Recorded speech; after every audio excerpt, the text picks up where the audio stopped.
여러분, 우리 예수님께서 그 마지막 이제 십자가의 길을 가세요. 우리 예수님은 하나님의 나라를 위해서 헌신하세요.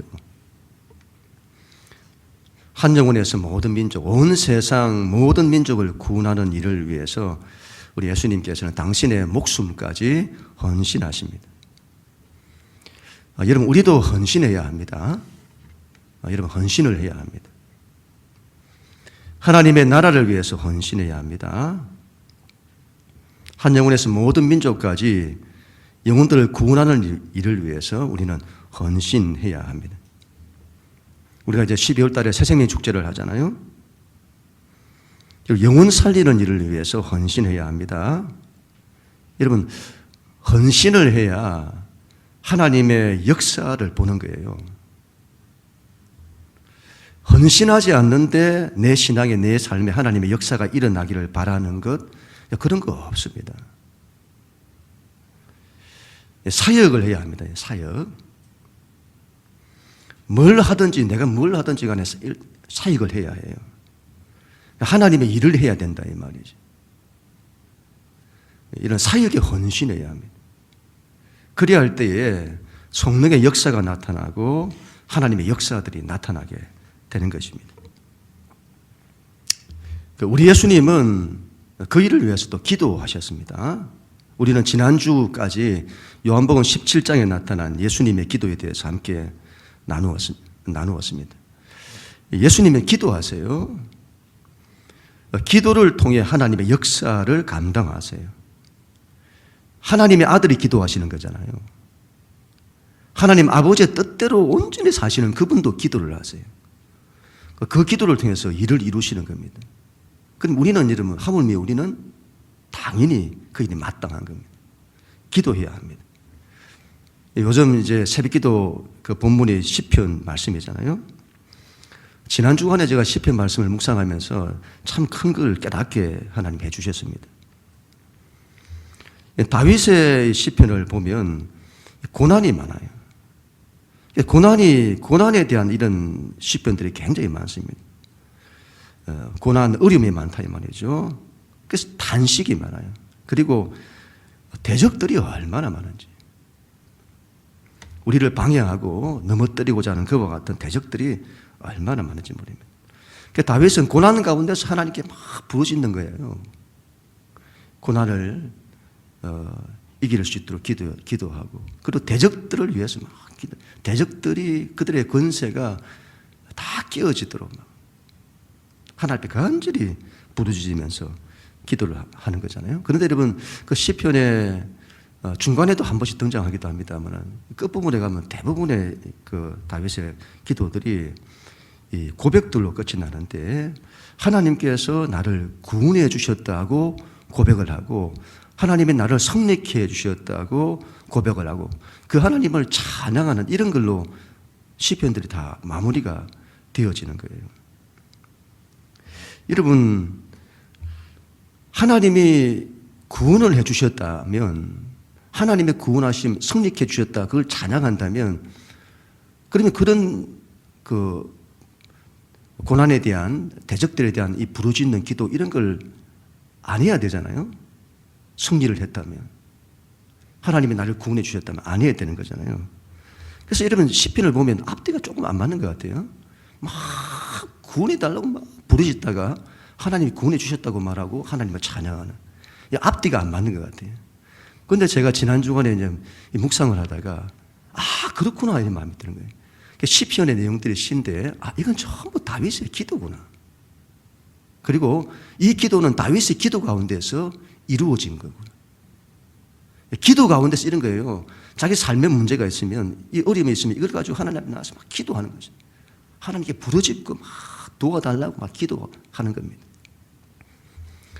그렇게 기도하다가 기도의 끝에 가면 믿음의 확신으로 끝이 나요. 하나님이 내 기도를 들으시고 반드시 하나님 역사하신다고 하는, 하나님이 나를 구원하신다고 하는 이 믿음의 확신을 가지고 고백하는 겁니다. 하나님을 찬양해요. 하나님이 나를 구원해 주셨습니다. 하나님이 나에게 승리를 주셨습니다. 이게 기도 가운데서 일어나는 거예요. 그걸 깨닫게 된 거죠. 그래서 이게 그렇게 여기니까 그냥 시편을 읽을 때는 이게 뭐야, 이 앞뒤가 잘 안 맞네? 아니, 구원해 주셨는데 왜 또 부르짖고 하시지? 이게 앞뒤가 안 맞는 것 같지만 실제 우리의 기도에서 우리가 그렇게 다윗이 그렇게 기도했고 우리도 그렇게 기도해야 된다는 걸 말하죠. 기도에서 이미 승리를 해야 되는 겁니다. 근데 저도 하나님께 기도할 때 요즘도 얼마나 부르짖어 기도하는지 하나님 두 손 들고 부르짖어 기도하고 그 믿음으로 간구를 하죠. 그런데 기도가 끝나면 여전히 우리의 삶의 문제는 그대로 있으니 그 문제 때문에 힘들어하고 또 낙심되는 부분도 있고 그런 것도 여전히 있는 거죠. 그래서 제가 깨달은 거, 이게 그렇구나. 기도를 그렇게 해야 되는구나. 이걸 깨닫게 된 거예요. 기도 속에서 문제가 해결되어야 되는 겁니다. 그래서 우리가 기도를 끝내면 그 마무리는 전부 믿음의 확신으로 끝이 나서는 그 이후에 우리가 기도한 이후의 삶은 담대하게 살아가는 거죠. 승리에 대한 확신으로. 다윗이 그렇게 했구나. 이 마음이 드는 겁니다. 우리 예수님도 그러세요. 오늘 예수님을 보세요. 우리가 지난주까지 예수님께서 기도하셨잖아요. 그 이후에 예수님의 모습을 보면 우리 예수님께서 그침이 없으세요. 고난과 마지막 십자가의 길을 가시잖아요. 그 엄청난 고난의 길을 가시는 겁니다. 우리 같으면 그 길을 주저하고 멈추고 안 되겠다고 돌아서고 또 불안하고 두려워하고 그럴 거잖아요. 그런데 우리 예수님은 거침이 없으세요. 이게 기도의 힘이다. 물론 그분이 하나님의 아들이신 이유도 있습니다만 기도의 힘인 거죠. 이런 인생에 고난이 없는 게 아니에요. 중요한 것은 고난을 어떻게 대처하느냐는 것입니다. 삶의 문제가 없는 게 아니에요. 그걸 이기는 겁니다. 그리고는 하나님의 구원의 역사를 만들어내는 거예요. 오늘 1절, 2절 말씀 우리가 같이 한번 읽습니다. 1절, 2절 시작. 예수께서 이 말씀을 하시고 제자들과 함께 기드론 시내 건너편으로 나가시니 그곳에 동산이 있는데 제자들과 함께 들어가시니라. 그곳은 가끔 예수께서 제자들과 모이시는 곳이므로 예수를 파는 유다도 그곳을 알더라. 아멘. 여러분, 예수님께서는 기도 이후에 제자들과 함께 기드론 시내를 건너세요. 예수님 혼자만 건너시는 게 아닙니다. 제자들과 함께 건너십니다. 우리도 예수님과 함께 기드론 시내를 건너야 합니다. 기드론이라고 하는 이 말은 어두움이라는 뜻이에요. 고난을 상징하는 겁니다. 다윗이 압살롬의 반역을 피해서 이 강을 건너 고난의 길을 갔는데 예수님도 이 강을 건너 가시는 거예요. 고난이 없는 게 아니다 이 말이죠. 그 강을 건너는 겁니다. 기드론 시내를 건너서는 여러분 동산에 들어가세요. 그 동산은 겟세마네 동산이죠. 그런데 여러분 요한복음은 그 동산이 겟세마네라는 것을 밝히지 않습니다.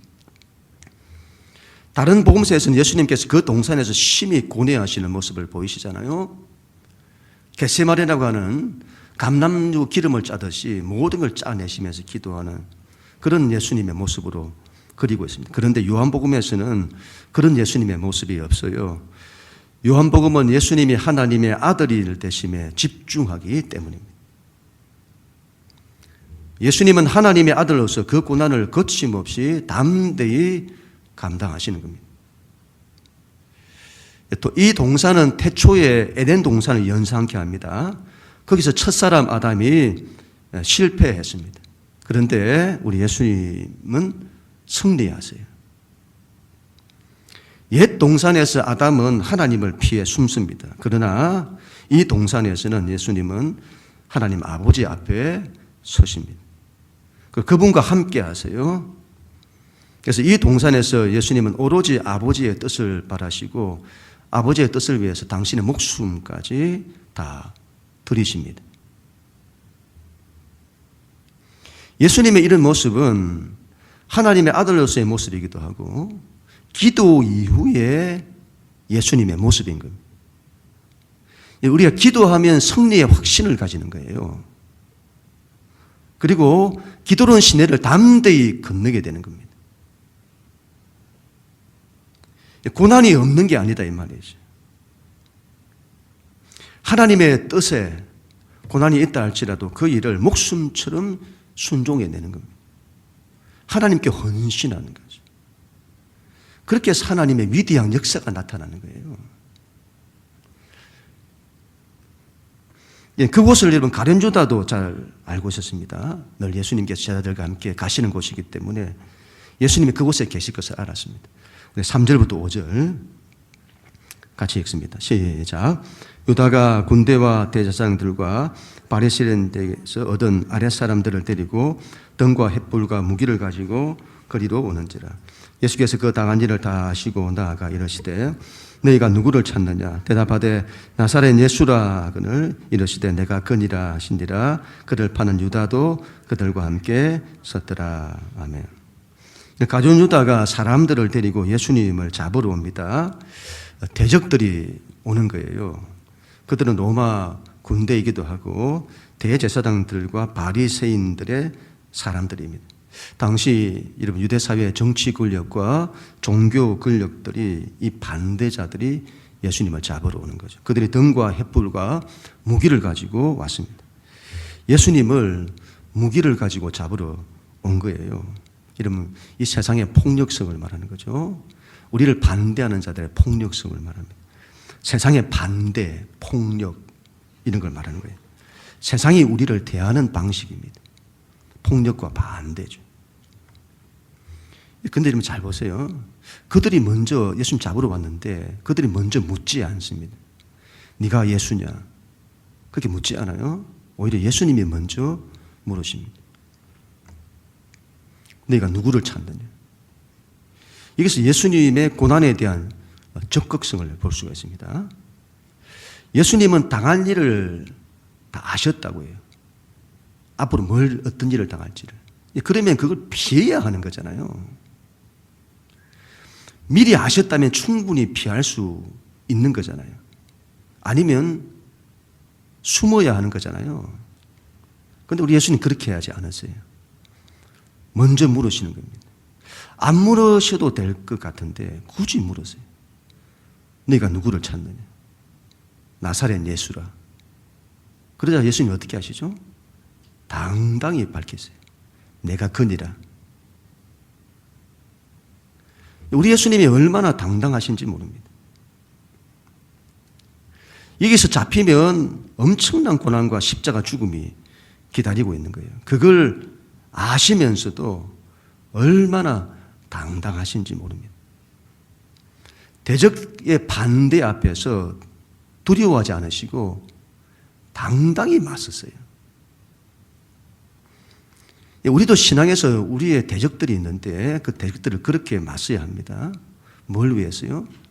하나님의 뜻을 위해서. 당당히 맞서야 됩니다. 또한 이것은 여러분, 이 당당히 맞서는 예수님의 모습은 기도 이후의 예수님의 모습이기도 합니다. 기도를 하면 우리가 당당히 맞서는 거예요. 고난에 당당히 맞서는 겁니다. 대적 원수에 대해서 당당히 맞서는 거죠. 신앙은 여러분 당당히 맞서야 됩니다. 삶의 문제 앞에서 당당히 맞서야 돼요.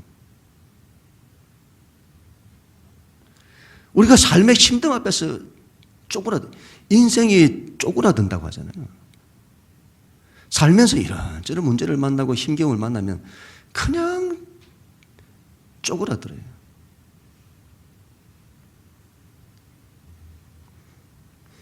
당당히 믿는 자는 당당히 서야 됩니다.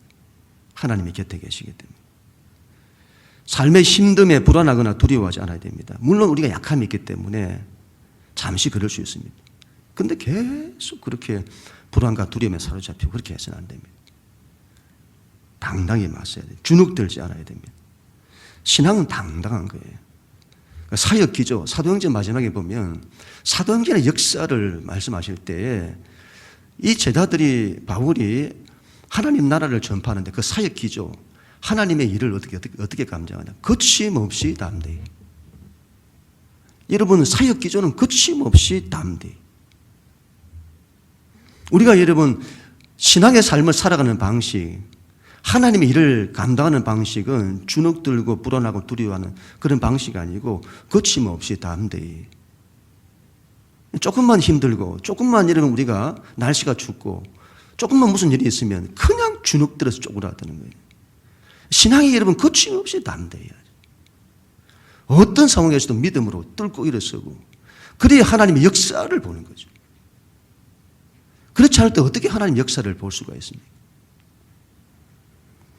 우리가 인생을 그렇게 살아야 되는 겁니다. 하나님을 믿는 신앙이. 자녀들도 마찬가지고. 인생에 주눅들지 말고 담대히 맞서는 모든 사역기조, 모든 일하는 방식, 인생을 사는 방식은 하나님 안에서 거침없이 담대히 믿음으로 사는 겁니다. 그래야 될 줄로 믿습니다. 예수님의 이 모습은 여러분 제자들과 완전히 대조적이에요. 제자들은 기도하지 않잖아요. 기도하지 않아요. 그 이후에 어떻게 되었을까요? 우리 17절 같이 읽습니다. 시작. 문지키는 여종이 베드로에게 말하되 너도 이 사람의 제자 중 하나가 아니냐 하니 그가 말하되 나는 아니라. 베드로가 고난 앞에서 얼마나 두려워하는지를 보여줍니다. 베드로는 모든 제자들의 대표자잖아요. 우리를 대표한다. 우리 모습이다 이 말이에요. 우리가 고난 앞에서 그렇게 반응하는 겁니다. 불안과 두려움을 이기지를 못해요. 그래서 어떻게 해서든 그 피하려고 합니다. 피한다고 이게 없어지나요? 그렇지 않습니다. 베드로의 반응을 보세요. 나는 아니라 이렇게 하잖아요. 대적의 공격, 어려움, 삶의 문제 앞에서 피하는 거죠. 당당히 맞서지를 못해요. 나는 아니라. 예수님은 내가 그니라 이렇게 말씀해요. 계속 반복해서 내가 그니다, 그니라. 내가 그 사람이다. 내가 그다. 근데 베드로는요, 나는 아니라. 다윗이 여러분 골리앗과 싸우잖아요. 당시 이스라엘 군대는 전부 골리앗을 두려워했습니다. 두려움 때문에 맞서 싸우지를 못했어요. 그러니 싸움에서 이미 진 겁니다. 싸워보지도 못하고 진 거예요. 맞서 싸우지를 않으니 하나님의 역사를 보지 못하는 거죠. 오직 한 사람 다윗이 골리앗과 싸웁니다. 얼마나 엄청난 두려움의 대상입니까? 우리 힘으로 싸워서 이길 상대가 아니에요. 그때 다윗은 담대히 외칩니다. 사무엘상 17장 45절 말씀인데 다윗이 블레셋 사람에게 이르되 너는 칼과 창과 단창으로 내게 나오거니와 나는 만군의 여호와의 이름 곧 네가 모욕하는 이스라엘 군대의 하나님의 이름으로 내게 나아가노라. 담대히 나가죠. 예수님도 마찬가지세요. 우리는 다윗처럼 예수님처럼 되어야 합니다. 고난에 당당히 맞서야 합니다. 고난을 뚫고 가려고 해야 됩니다. 고난을 이기려고 해야 합니다. 믿음으로. 그래야 하나님의 역사를 보는 겁니다. 골리앗을 무너뜨리는 일이 일어나게 되는 거죠. 사단 마귀를 이기고 하나님의 생명의 역사가 나타나는 겁니다. 그럼 우리 모두가 다 될 수 있기를 축복합니다. 우리 7절 같이 7절 시작. 예수께서 그들에게 내가 거니라 하실 때에 그들이 물러가서 땅에 엎드러지느니라. 예수님의 당당한 모습. 그 예수님의 권위 앞에서 그들이 땅에 엎드러지는 거예요. 우리 예수님 안에 있는 하나님의 아들로서의 신적 권위가 모든 걸 압도하는 겁니다. 거대한 골리앗이 다윗 앞에서 넘어지는 것처럼 넘어지는 거예요. 하나님 아버지께서 아들 예수님과 함께 하시기 때문이죠. 성령 하나님의 권능이 그분과 함께 하시기 때문입니다. 이 모습은 기도 이후에 예수님의 모습이기도 합니다. 그분에게서 여러분 하나님의 광채가 나는 거죠. 그 옛날 모세가 호렙산에서 하나님을 기도하러 40일 동안 기도하고 난 이후에 내려왔는데 그 얼굴에 광채가 났습니다. 사람들에게서 그걸 감히 쳐다볼 수가 없었습니다. 예수님께서 변화산에서 영광스러운 모습으로 변형이 되셨습니다. 하나님의 영광의 빛이 함께한 거예요. 이런 모습들은 기도 이후에 우리의 모습이기도 합니다. 기도하는 사람과 기도하지 않는 사람은 영적인 빛이 다릅니다. 왜 그렇죠? 하나님이 함께 하시기 때문이죠. 성령님이 함께 하시기 때문입니다. 하나님이 함께 하심으로, 성령님이 함께 하심으로 권위가, 신적 권위가 드러나는 거예요. 권능이 드러나는 거죠. 우리는 아무것도 아니잖아요. 그런데 우리에게 하나님의 권위, 신적 권위가 나타나는 거예요. 사람의 권위가 아니에요. 하나님의 권위입니다. 그 권위 앞에는 모든 것이 무릎 꿇는 거예요. 하나님이 함께 하시는 사람이 되어야 합니다. 하나님이 함께 하심으로 영적인 권능, 영적 권위가 나타나는 그걸 가진 사람이어야 합니다. 세상이 그 권위를 이길 수가 없어요. 하나님의 권위는 모든 걸 다 압도합니다. 여기에 믿음이 있어야 됩니다. 믿음이 있어야 합니다. 우리가 예수님 안에서 하나님의 아들들이에요. 하나님의 아들들로서 당당해야 합니다. 어떤 대적들 앞에서도 당당해야 합니다. 그리고 기도 이후에 우리의 영적 권위, 이게 충만해야 합니다. 우리가 무슨 일을 하든지 무슨 문제를 만나든지 기도해야 될 이유가 여기 있습니다. 기도를 해야 되는 거죠. 기도를 안 하면 자기 힘과 자기 권위로 하잖아요. 그런데 기도하면 성령의 권위, 성령의 권능으로 하게 되는 겁니다. 그러면 모든 걸 압도하는 거죠. 문제 앞에서도 주눅들지 않아요. 기도한 사람은, 기도자는 어떤 대상을 만나도 당당할 수 있게 되는 것이죠. 문제와 고난, 대적들이 무릎을 꿇는 겁니다. 그렇게 승리가 이루어지는 거죠. 그럼 우리 모두가 다 될 수 있기를 바랍니다. 또 예수님 이렇게 말씀하세요. 8절, 9절. 같이 읽습니다. 8절, 9절. 시작. 예수께서 대답하시되 너희에게 내가 거니라 하였으니 나를 찾거든 이 사람들이 가는 것을 용납하라 하시니 이는 아버지께서 내게 주신 자 중에서 하나도 잃지 아니하였사옵나이다 하신 말씀을 응하게 하려 함이로다. 아멘. 우리 예수님의 간절한 소원, 또 하나의 소원이 제자들에게 있습니다. 그 제자들은 이제 예수님을 배반할 제자들입니다. 아니, 어떻게 3년 동안 그토록 사랑을 주셨는데 어떻게 예수님을 배반할 수가 있죠? 얼마나 허물이 많고 얼마나 죄악이 많고 얼마나 약함이 많은 제자들인지 모릅니다. 그런데 예수님께서 그런 우리들을 끝까지 사랑하세요. 그런 우리를 끝까지 지켜내시기 원하세요. 그런 우리를 살리기 위해 당신을 기꺼이 던지세요. 세상에 여러분 사람들, 세상의 왕들은 자기가 살기 위해서 백성들을 버리잖아요. 희생하잖아요. 우리 예수님은 우리를 살리기 위해서 당신 자신을 버리십니다. 예수님의 마음을 보세요. 그들 중 하나도 잃지 않기를 원하시는 거예요. 하나님의 마음이 거기 있습니다. 우리를 하나도 잃지 않기를 원하세요. 이 제자들이 이런 고난을 피하도록 만드시는 것이 아니에요. 세상을 구원하는 길이 어디에 있는지를 보여주는 겁니다. 그 길이 어디에 있냐? 십자가에 답이 있다는 것을 말씀하는 거죠. 그런데 제자들이 지금은 그 길을 가지를 못하는 거예요. 그래서 예수님이 그들을 지켜내시는 거죠. 그리고 이 제자들이 이후에 그 길을 가게 되는 겁니다. 예수님의 간절한 마음은 우리를 지켜내는 데 있습니다. 하나도 잃지 않게 하시는 것이 우리 하나님, 우리 예수님의 간절한 마음입니다. 여러분, 이 마음은 우리 또한 그 마음을 가져야 합니다. 여러분, 12월 마지막 우리 주일에 새생민 축제가 있잖아요. 예수님의 그 마음으로 감당했으면 합니다. 잃지 않기를 원하는 마음이죠.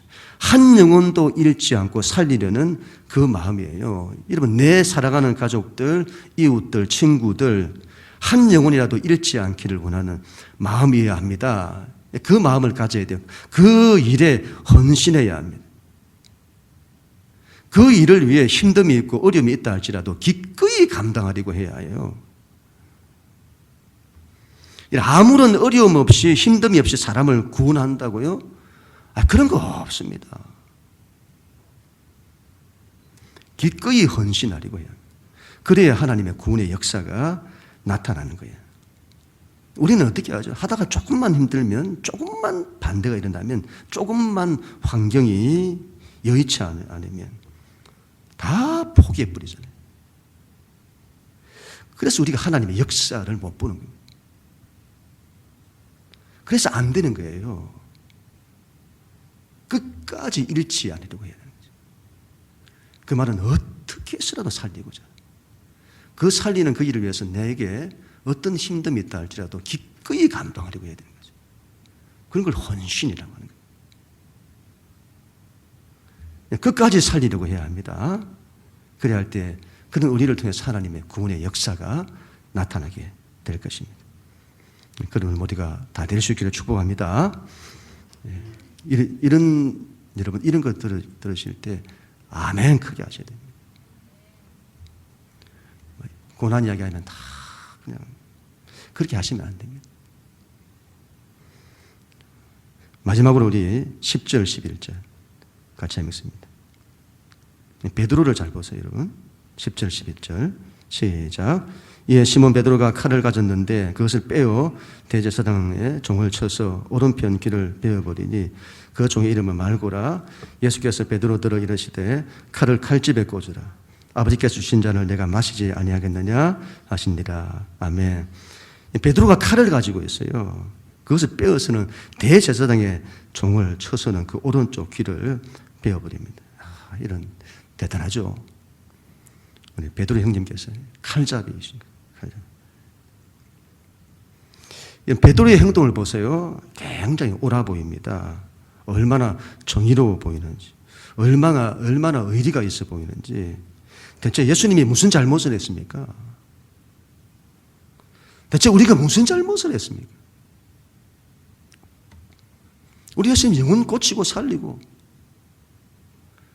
우리 열방에 있는 선교사님들 이야기 들어보면, 제가 어제도 열방에서 선교하다가 잡혀가지고 고통당하신 감옥에 갈 뻔했던 분 이야기 들어보니까 뭐 다른 게 없어요.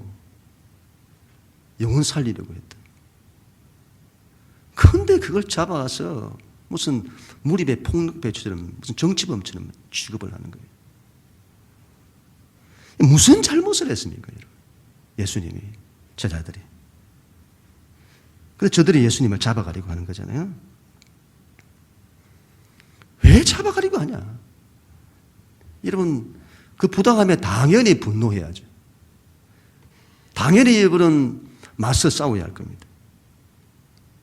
베드로는 이 상황을 폭력으로 맞서요. 저들이 폭력하니 우리도 폭력하는 거예요.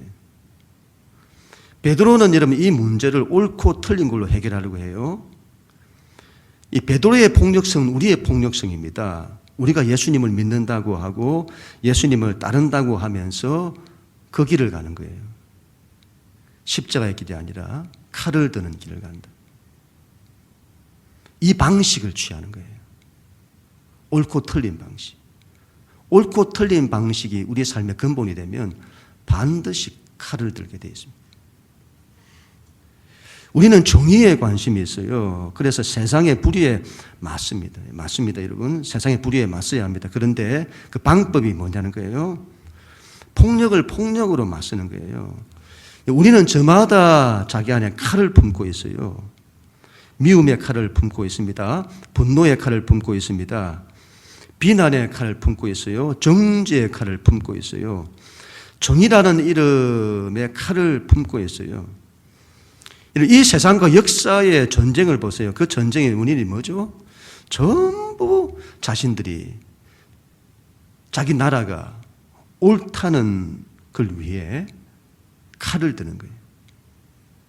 정의의 이름으로 폭력이 나오고 정의의 이름으로 사람을 죽이는 겁니다. 여러분 잘 한번 생각해 보세요. 베드로의 방식으로 되었다면 어떻게 되었을까요? 칼 드는 방식으로 했다면 하나님의 구원 역사가 일어났을까요?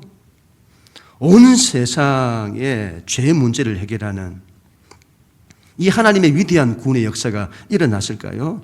아마 베드로의 방식대로 했다면 하나님의 구원 역사는 나타나지 않았을 것입니다.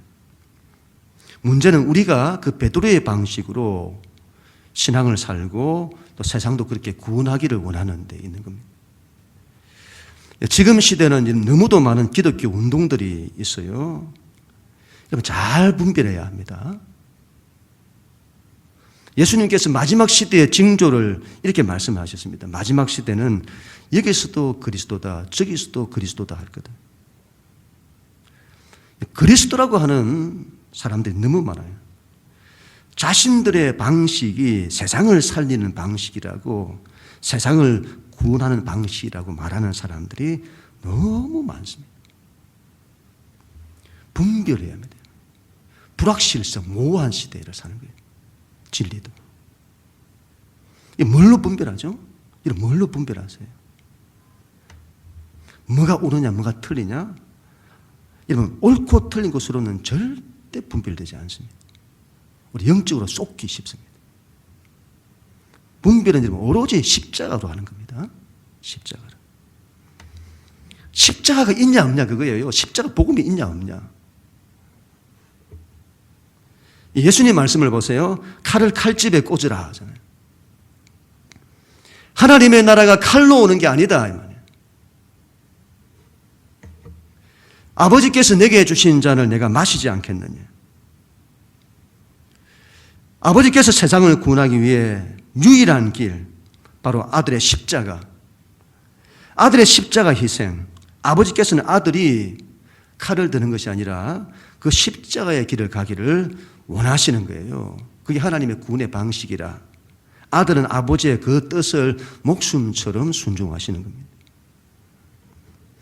세상이 얼마나 이런 십자가를 어리석게 바라보는지 모릅니다. 하나님을 믿는다는 유대인들은 그걸 약하게 바라봐요. 맨날 십자가 한다고. 그거 가지고 뭘 하겠냐는 거예요. 그런 약한 소리만 하고. 그거 가지고 세상이 바뀌겠냐 이 말이에요. 헬라인들은 그걸 어리석게 바라보는 겁니다. 깊은 철학을 하고 사색을 하고 깊은 삶의 철학을 추구하는 그들에게 예수님의 십자가를 통해서 죄가 용서되고 우리가 구원을 받는다고 하는 이 말은 말도 안 되는 억측인 겁니다. 어리석은 소리인 거예요. 그러나 이런 구원을 얻는 우리에게 우리 예수님의 십자가는 하나님의 지혜고 하나님의 능력입니다. 어마어마한 지식과 지혜가 쏟아지는 시대잖아요. 그런데 이 세상에 그 지혜, 그 모든 지혜를 다 모아도 그들의 지혜로 결단코 알 수 없는 것. 그들의 지혜를 다 모아도 그 지혜가 미치지 못하는 것이 바로 십자가의 지혜입니다. 우리 인생에서 가장 큰 지혜. 세상에서 나올 수 없는 지혜. 하나님의 계시가 없었다면 결단코 알 수 없었던 하늘의 지혜, 하나님의 지혜인 겁니다.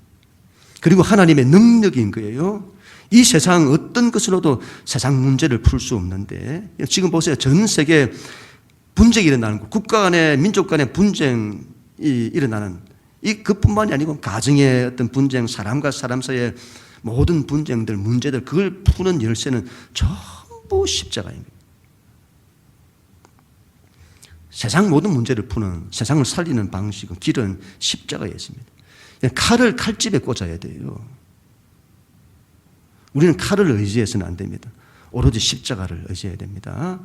아무리 옳은 걸 말해도 십자가가 없다면 잘 분별해야 됩니다. 거짓 그리스도일 확률이 많습니다. 이스라엘의 알라는 옳은 걸 위해 칼을 들었잖아요. 그래서 여러분 거짓 그리스도인 거예요. 가짜인 겁니다. 이슬람의 종교는 칼의 종교예요. 그 종교를 알려면 그 종교의 창시자를 보면 압니다. 그 창시자 무함마드가 알라의 계시를 전한다면서 칼을 들었습니다. 종교는 여러분 그 창시자를 벗어나지 못합니다. 그들의 근본은 칼입니다. 칼. 여러분 사회주의가 정말 정의로운 사회를 말하는 것처럼 보이잖아요. 그 사회주의 이데올로기를 창시한 사람을 보면 합니다. 칼 막스가 사회주의를 창시했어요.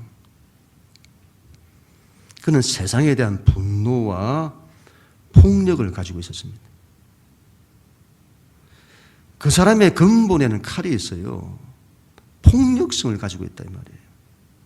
형 그건 못 벗어납니다. 그걸로 세상을 구원하겠다고요? 여러분 천만의 말씀입니다. 지금도 정의의 이름으로 칼을 내세우는 이데올로기, 정치 권력, 종교 권력들이 얼마나 많은지 모릅니다. 우리는 그 길을 가서는 안 됩니다. 그런 길을 가서는 안 됩니다. 칼을 칼집에 꽂아야 합니다. 우리는 오로지 십자가의 길을 걸어가는 사람이 되어야 합니다. 이 세상에서 우리 하나님 같은 그런 분이 없으세요. 세상은 늘 그 하나님을 비난하죠. 너희 하나님이 전능하다며. 그러면 그 능력으로 세상이 이렇게 되지 않도록 다 바꿔버리면 될 거 아니냐. 근데 여러분, 왜 하나님이 그렇게 하실까요? 그 전능한 하나님이 그 전능성을 왜 쓰지 않으시고, 왜 당신의 모든 걸 다 버리면서까지 세상을 구원하는 이 길, 당신을 버리는 길을 가시냐 이거예요. 이게 우리에게 설명되지 않고 이해가 되지 않아서 그렇게 우리가 이 문제로 갈등하고 고민하는 겁니다. 얼마나 이걸 하나님의 이 지혜를 이해하지 못하는지. 그래서 이사야 53장 1절에도 우리가 전한 것을 누가 믿었느냐? 여호와의 팔이 누구에게 나타났느냐? 하나님의 이 지혜를 알지 못하는 거예요, 세상이. 우리가 그토록 모른다 이 말이죠. 십자가에 답이 있다는 걸 모르고 있다 이 말이죠. 그런데 여러분, 우리가 하나님의 이 마음을 알아들이면 우리 하나님 얼마나 좋아하실 거예요. 저도 제가 부모로서 자식 키울 때 자식이 부모 마음을 잘 해야 되니까 그렇게 좋더라고요. 모르죠. 몰라요. 지가 한다고 맨날 이야기를 하는데 몰라요. 근데 어느 순간에 부모의 마음을 헤아리면 그게 얼마나 대견하고 얼마나 기특한지. 우리가 하나님의 이 마음을 알아들을 때 우리 하나님이 그토록 우리를 대견해 하시는 겁니다. 기뻐하시는 거죠. 우리가 이 하나님의 마음을 깨달아 이 하나님의 간절한 소원, 이 길, 그래서 우리가 그 하나님의 마음을 안다면 그 길을 당당히 걸어내는 우리가 되어야 할 줄로 믿습니다. 기도로운 시내를 당당히 건너야 합니다. 예수님과 함께 건너야 합니다. 그리고 세상에 주는 세상의 반대, 그 세상이 주는 고난에 당당히 맞서야 합니다. 그리고 끝까지 하나도 잃지 않고 다 살리려고 해야 됩니다. 하나님의 권능, 성령의 권능과 권위를 가지고 당당히 맞서고 이겨야 하는 거죠. 하나도 잃지 않으려고 해야 합니다. 그 십자가의 길을 가야 합니다. 칼을 깔집에 꽂고 십자가 붙들고 하나님 나라를 위해서, 하나님 나라에 대한 헌신을 위해서, 그리고 한 영혼에서 모든 민족까지 구원하는 그 일을 위해서 십자가의 길일지라도, 우리 삶에 이런저런 고난과 어려움이 있다 할지라도 믿음 가지고 당당히 맞서서 그 길을 걸어가는 그런 우리가 되어야 될 것입니다. 그리야 할 때 하나님의 역사를 보게 되는 것입니다. 그런 믿음으로 일어서십시다. 그런 믿음으로 여러분 다 일어서셔서 우리의 삶을, 모든 사역에 대한 기조, 모든 일하는 방식, 우리의 신앙의 방식은 이 하나님 붙들고 거침없이 담대히 일어서야 되는 것입니다. 그런 우리를 통해